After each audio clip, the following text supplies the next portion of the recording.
juga membuat tamparan buat Onyx. Dan kita akan melihat kerajaan mana yang nantinya akan runtuh terlebih dahulu. Karena riset telah dilakukan dan Keyboy sudah mulai ter-trigger satu buah revitalize-nya.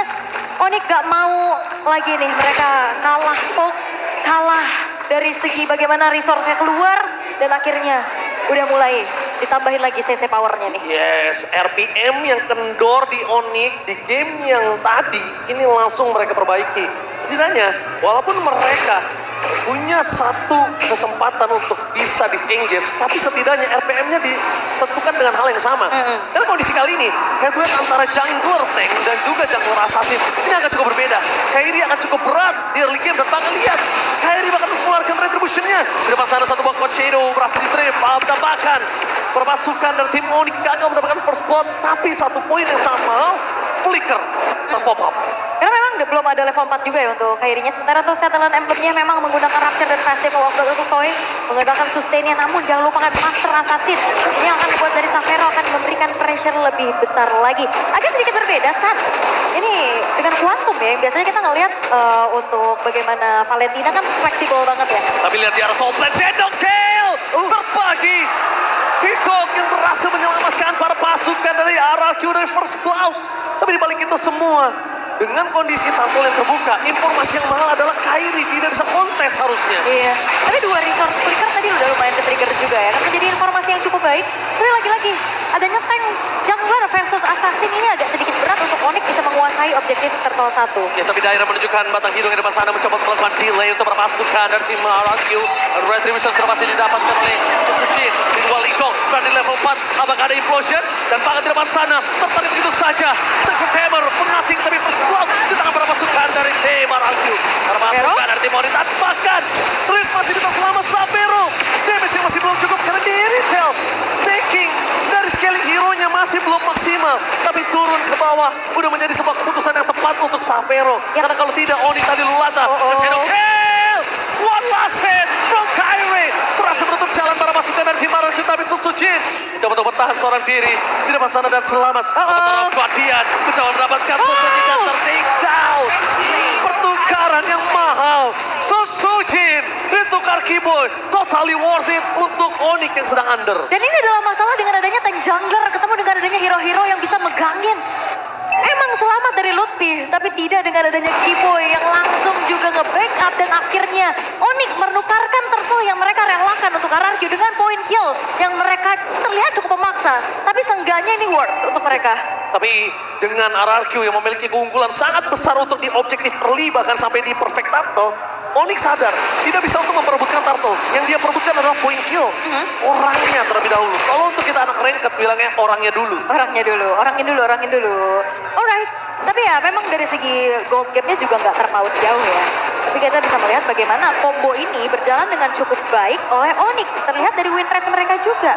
Yes. Dengan hero-hero yang mereka bawakan. Sementara sekarang gold lane rame. Implosion! Secret Hammer kali ini hanya mendapatkan sosok dari kantong kaca bahkan membalikkan kembali ke kanan. Dan RRQ tenggelam. Onyx benar-benar membalikan seluruh kesempatan yang dimiliki dari tim RRQ. Keunggulan dengan tidak adanya Implosion dengan Flicker dan Turtle yang kedua mau muncul, Onyx bisa kontes kali ini. Yes, dan juga satu buah Flicker memang Implosion dikombo menjadi dua orang yang terkena. Tapi sayangnya nggak ada follow up damage yang cukup tadi. Dan terlalu dalam juga sepertinya dengan di dalam satu buah outer turret. Dan akhirnya ini akan menurunkan kembali bagaimana si O. Tapi Susujin hati-hati. Fight time bakal coba dilakukan. Susujin udah bisa digendong oleh Lutfi. Tapi Darren men-zoning out Sans di depan sana. Dengan Sans yang tidak ada Venom Restrict. Imitasi dan bahkan dibalikan kembali kanan Retribution dari Susujin. Berhasil mendapatkan tapi nampaknya Flicker dari Lutfi berhasil mendapatkan Susujin. Following up yang belum ada membuat Susujin masih bisa bertahan di depan sana. Lutfi yang akhirnya terperangkap di dalam perangkap sang raja. Kehilangan satu poin kill menjadi kerugian si Onyx. Lihat gold yang benar-benar unda-undi kalau kata Budi Mongstar. Membuat RRQ hanya unggul 100 gold. Dan kalau di mata kita para caster 100 gold is nothing sebenarnya. Benar, hampir kayak nggak kelihatan ya bahkan. Dan kali ini RRQ kembali menunjukkan bagaimana mereka bisa mengontrol objektif dengan begitu baik, terutama memaksimalkan adanya tank jungler dengan begitu baik. Darren yang memang coba untuk langsung menargetkan dirinya menuju ke arah Sans ini tidak akan nyaman Sansnya. Apalagi juga bisa mirror nantinya untuk lane jauhnya. Sementara outer turret top lane berhasil dikantongi pula oleh Toy. Keuntungan berlipat ganda kali ini berhasil untuk diamankan oleh RRQ dan Onyx. Ini lagi dalam keadaan yang cukup sulit karena Luffy, oke dia mau megang ke arah Sutsujin, tapi kalau damage siapa? Tapi Kairi nggak boleh tumbang. Kalau Kairi tumbang ini akan menjadi sebuah masalah. PDS dibuka. Di depan sana Kairi. Shadow Kill terbagi. Dan bahkan outplay hampir. Dia menggagalkan sosok Kairi untuk meng-outplay. Dia adalah raja yang pernah turun ke MDL dan bangkit ke MPL. Dia Dairon. Dairon, wow, selalu outplay yang begitu manis. Berhasil untuk bisa mendapatkan nyawa dari Kairi dan itu adalah poin yang sangat-sangat mahal bermodalkan dengan adanya satu buah heptasis. Cukup untuk bisa memberikan damage untuk Kairi di keadaan 1v1 barusan. Apalagi dia punya Dreadnought. Jadinya dia bisa sedikit menahan apa yang sudah diberikan oleh Kairi itu sendiri. Karena kue Cedo. Dan Iya. kalau tadi mungkin gak Dreadnought, itu Kairi outplay. Iya. Udah pasti FYP 1 minggu. Tapi Jedak kali ini Dreadnought yang menggagalkan itu semua. Iya, jadi Dreadnought ini sangat-sangat membantu juga untuk bagaimana nantinya Dairon ini bisa melakukan backstep kah? Untuk main front to back mengincar lini belakang dan itu sangat-sangat worth banget untuk Dairon. Apalagi dengan concussive blast-nya sementara. Dengan keadaan seperti ini Onyx harusnya akan merelakan kembali turtle yang ketiga. Yes, jangan sampai mereka memakai implosion. Tidak berhasil memakan lebih sebagai Bada dan Keyboy. Dia coba menyelamatkan Guardian untuk defensif, bahkan berhasil dan Avatar Guardian berdefensif betul-betul keluar. Mau tidak mau, Keyboy dengan tidak adanya Luffy, dia menjadi badan satu-satunya dan Sans kali dengan Federasi yang dia miliki cuma bisa melakukan clear minion. Sans is back, tapi Sans 2 game belakangan ter-shutdown gameplaynya. Iya, benar-benar dimatiin ya. Dan lagi-lagi, aduh Fedora strike. Tavero. Wah, langsung heavy crossbow untuk kabur ya. Tapi ada celah juga yang coba untuk dimanfaatkan oleh Kairi. Pencurian terhadap orange buff barusan juga memanfaatkan lagi waktu dan ruang agar setidaknya dia bisa mendapatkan farmingan. Karena dari tadi ini invasi-invasi yang dilakukan oleh RRQ sulit banget untuk dibendung. Mau diusir. Siapa yang bisa menyumbangkan damage secara cukup untuk bisa numbangin Sutsujin yang ada di lini paling depan? Ya, tapi Sutsujin belum memiliki power untuk bisa ditumbangkan oleh tim Onyx. Tapi time by time dia harusnya udah sadar kalau tank jungler itu nggak bakal sekuat itu di late game. Tapi di balik semua para pasukan dan tim Onyx, Luffy kembali menjadi target utama. Ingat ada Sky Pistol dan Keyboy berhasil menangkap Toy dari backline. Mencoba melakukan zoning out. Dua tim itu terjadi. Avatar Guardian for defensif. Mau nggak mungkin harus mundur karena damage tidak bisa dibendung. Dan Keyboy harus tertake down. Sky Pistol menyala. 3 poin kill di tangan dari sosok Toy. Menandakan Sky Pistol dengan nominal stack yang tinggi. Iya, dan juga tadi sebenarnya makin kena tahunnya ya untuk Toy, tapi nggak ada follow up damage yang nyampe. Tadi IMU dari Sans ini ngopinya ke arah Dead Sonata. Dan itu gak cukup untuk bisa memberikan damage secara maksimal untuk numbangin Karato yang jadi targetnya. Karena dari segi itemization juga kita udah lihat Sky Piercers malah Victor. Bagaimana tidak, ini akan menuju ke arah satu buah Wind of Nature. Toy-nya aman banget. Wah, Toy-nya bisa dibilang head to head dengan Kairi dia sangat kuat.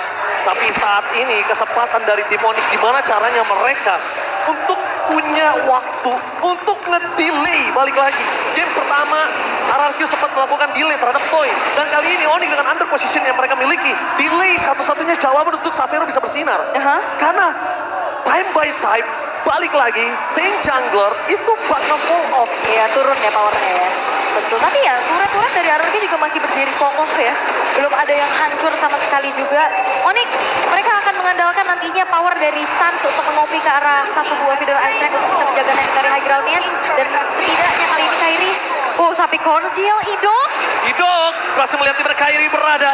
Mencoba untuk didapatkan. Tidak mau terlalu terburu-buru dan implosion! Idok satu implosion. Merubah segalanya. Calculate, sabar. Tapi ternyata Feeder Esther langsung menyambut bersama dengan Petrify. Iya, dan Kairi tadi nge-cancel recall-nya ya.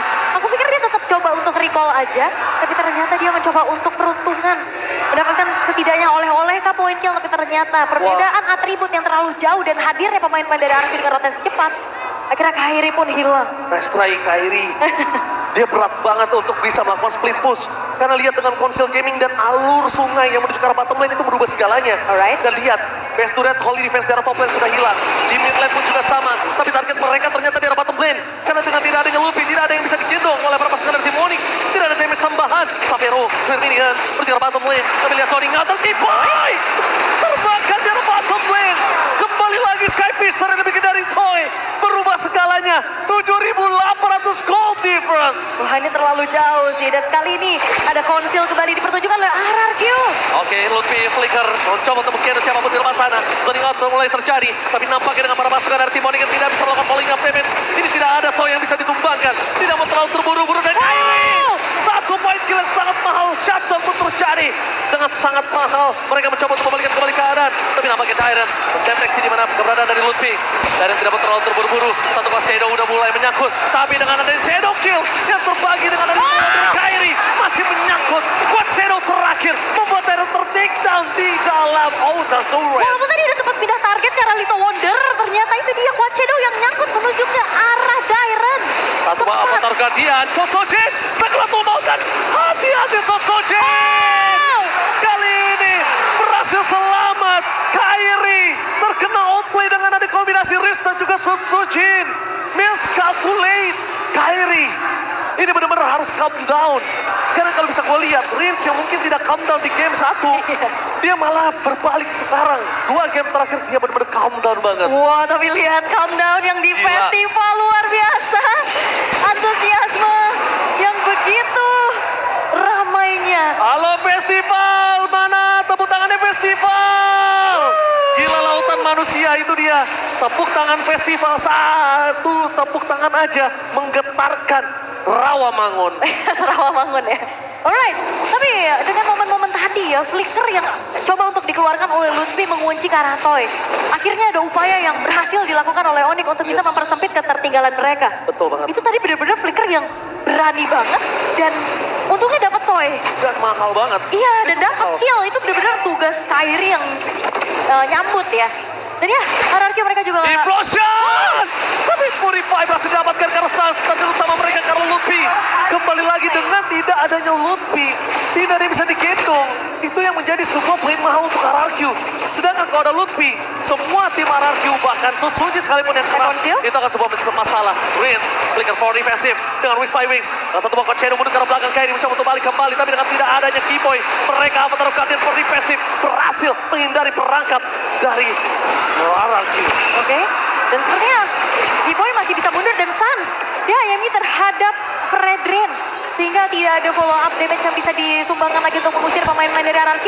Sementara memang dari Onyx mengetahui ya mereka kurang jumlah, mereka nggak akan paksa dari Lordnya cari angle yang lain di mana Kyrie mendorong satu wave di arah tengah. Tapi sadar gak sih, yang dilakukan para pasukan dari tim Onyx adalah mendelay agar Lutfi kembali lagi datang ke lane of down. Oke. Walaupun mereka terlambat untuk set up berbicara turtle, tapi waktu yang mahal sampai Lutfi bisa datang lagi ke lane of down, itu udah enough.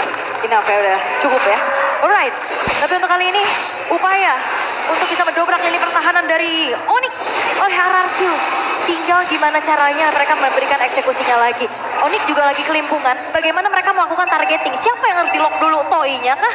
Atau Rinsnya sebagai sumber damage dealer terbesar dari RRQ untuk saat ini? Karena tadi upaya ke Rins oke berhasil, tapi Rinsnya jadi bebas banget. Ya, dan Rins kali ini harus di-copy sama Sans, atau bahkan Sans melakukan copy terhadap Idok. Itu dia butuh badan. Ingat, kalau Sans ngebuka badannya, tandanya magical damage dari tim Onyx udah nggak ada lagi. Sedangkan continuous damage yang mereka miliki antara Sans atau Savero. Kyrie, selama nggak ada Quest Shadow, selama nggak ada Shadow Kill, Kyrie nggak bisa berbuat banyak. Iya, sangat-sangat ya tertahan dari segi power hero-nya juga. Tapi memang Lordnya akan dibiarkan terlebih dahulu. Jalanin wave tengah agar ada trillion push yang akan bisa dimanfaatkan oleh RRQ. Tinggal gimana caranya Onyx mereka akan dipertanyakan defense manuvernya. Body block telah dikeluarkan oleh Tsutsuji. Di arah bottom lane mereka sudah membuka satu buah turret. Dan bahkan di tengah base turret menuju ke arah top lane. Sans masih punya implosion. Target para pasukan dari tim Onyx, mereka udah mulai harus satu target. Karena kalau tidak, tim RRQ sudah bisa mendapatkan base turret dengan ompong. Dan itu dia, ompong melompong. Oh ya, walaupun memang omong-omong tapi Onyx masih punya kesempatan untuk memperpanjang bagaimana game ini berlangsung. RRQ, mereka cukup berpuas dan bermain disiplin dengan hancurnya 3 base turret dan Lutfi, flicker, menuju ke arah Riz, mencoba digendong, tanpa ada following TMS, dan bahkan implosion dari Sans menuju ke arah Sotsojin. Avatar Guardian for nothing, membalikan kembali keadaan, gimana jalan untuk pulang, 2 tim yang berbeda, Tyron melakukan buying time, tanpa Tyron tumbang, Savero still survive, bersama dengan Lutfi, kali ini yang ditumbangkan Keyboy di depan depan sana tidak ada badan. Onyx tidak punya badan. Onyx punya Sansa, Vero dan Kairi. Mampukah mereka bertahan? Oh, mereka mau paksakah? Dengan 4 pemain mereka unggul jumlah dan sekali ini mereka bakal mengawal Watches juga minionnya. Oke, minion yang mencoba untuk mulai masuk juga Besurit. Gak boleh apa terjadi di implosion. Target utama mereka Samir dan terjackson. Gak ada magical damage. Kalau saya juga tumbang karena sosok dari fisiknya sudah hilang. Dan ini Pacara.